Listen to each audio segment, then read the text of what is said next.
जय श्री कृष्णा, जय श्री राधे। आज मैं आपको गणगौर माता की कहानी सुनाऊंगी। गणगौर चैत्र कृष्ण पक्ष एकम से लेके चैत्र शुक्ल पक्ष तृतीया तक पूजी जाती है। 16 दिन गणगौर पूज के 17वें दिन गणगौर माता का विसर्जन किया जाता है।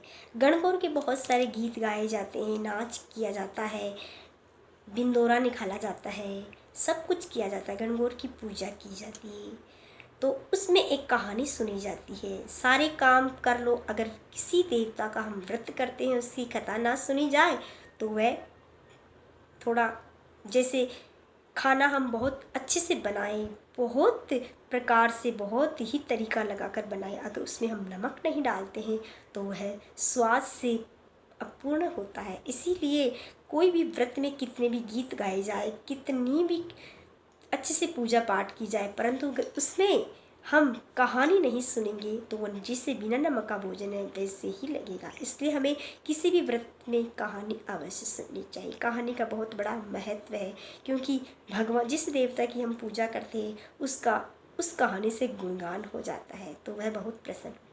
गणगौर माता की कहानी इस प्रकार है।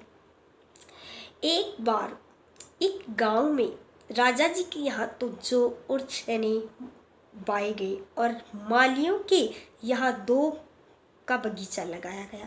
राजा की कंवारी कन्याएं थी, राजकुमारियाँ थी, वह 2 लाने के लिए गई। सोची हम 16 दिन गणगौर पूजेंगे, 2 लेके आते हैं। तो कहीं भी 2 नहीं मिली, सब जगह जौ और चने मिले। तब माली के खेत में गई और वहाँ से 2 तोड़ के लाई। 2-3 दिन से लड़कियां 2 ले जा रही थी, माली को पता नहीं था। एक दिन माली को पता लग गया और वह चुप कर बैठ गया। देखता हूँ कल मेरी 2 कौन लेके जाता है। राजा की राजकुमारियां आई, 2 तोड़कर ले जाने लगी तो माली ने किसी का लोटा लिया, किसी की डोर ली और 2 ले जाने का कारण पूछा।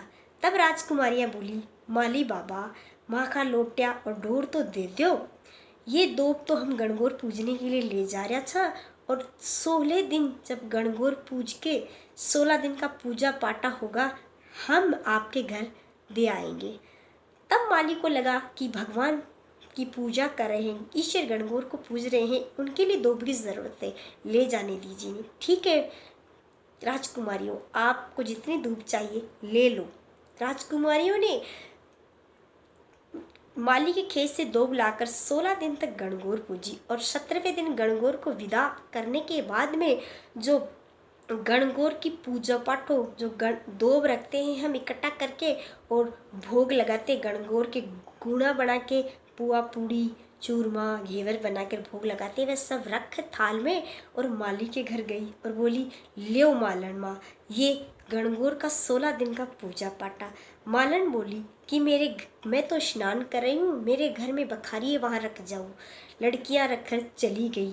थोड़ी देर बाद में मालन का लड़का आया और बोला, माँ मुझे भूख लगी है, मुझे खाना दे दो।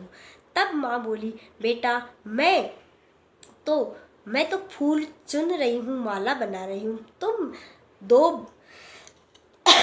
तुम बखारी में से भोजन लेकर खा लो। अभी कुछ देर पहले राजा जी की बाइयाँ आई थी और 16 दिन का पूजा पाठा लेके घेवर चावल चूरमा सब लाई है, तुम खा लो। लड़का गया, ओबरी खोलने लगा, ओबरी नहीं खुली। 1 लात की मारी, 2 लात की मारी, परंतु ओबरी नहीं खुली।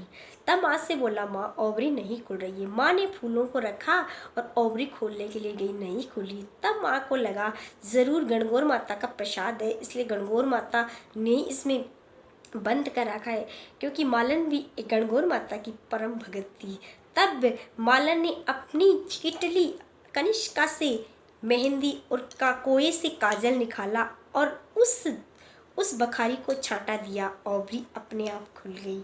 देखते हैं वहाँ पर ईश्वर जी फाग बांधते हैं, पाग यानी कि पगड़ी, और गोराबाई घाघरो घमका रही है और घूमर घाल रही है, नाच रही है। ये देखकर मालन माता बोली कि हे भगवान, आप कौन हो, कोई भूत प्रेत तो नहीं हो, मुझे डर लग रहा है। तब ईश्वर गणगौर बोले कि तुमने धूप तुम हमारी पूजा कर लो, हम ईश्वर और गणगौर है, सब संसार ने हमें पूजा है और तुम्हारे घर हम पूज पाछ कर तुम्हारे घर आके ठहरी है पूजा पाठा के रूप में, तो हमारी तुम भी 16 श्रृंगार करके पूजा कर लो। तब मालन ने जो फूल बिन रही थी उन फूलों का छाबड़ा भरा और चूनड़ ओढ़ के हाथ में चूड़ियाँ पहनकर सिंदूर लगाकर मांग भर के बिंदी लगाकर काजल लगा के मेहंदी रचाकर गणगौर माता की विधि विधान से पूजा की। गणगौर माता प्रसन्न होकर उसे आशीर्वाद दिया कि सदा सौभाग्यवती रहो। तब गणगौर माता बोली कि हे बेटी, तुमने मुझे गणगौर पूछकर बहुत प्रसन्न किया है, मांगो जो तुम्हें मांगना है। तब मालिन बोली कि मुझे जैसे सुहाग दिया है वैसे सभी स्त्रियों को सुहाग दो। मैंने तो केवल आज आपकी पूजा की है, परंतु राजा की बाया आपकी 16 दिन से पूजा कर रही है, उन्हें भी सुहाग दीजिए और समस्त प्रजा को सुहाग दीजिए। तब गणगौर माता बोली, सारे गांव में ढिंढोरा पिटवा दो, सब कोई शाम से पहले सूर्यास्त होने से पहले मुझसे मेरे आकर दर्शन करे, मेरी पूजा करे, मैं उन्हें अमर सौभाग्य दूंगी। मालन ने सारे गांव में ढिंढोरा पिटवा दिया कि गणगौर माता सुहाग बांट रही है, सुहाग लेने आई है।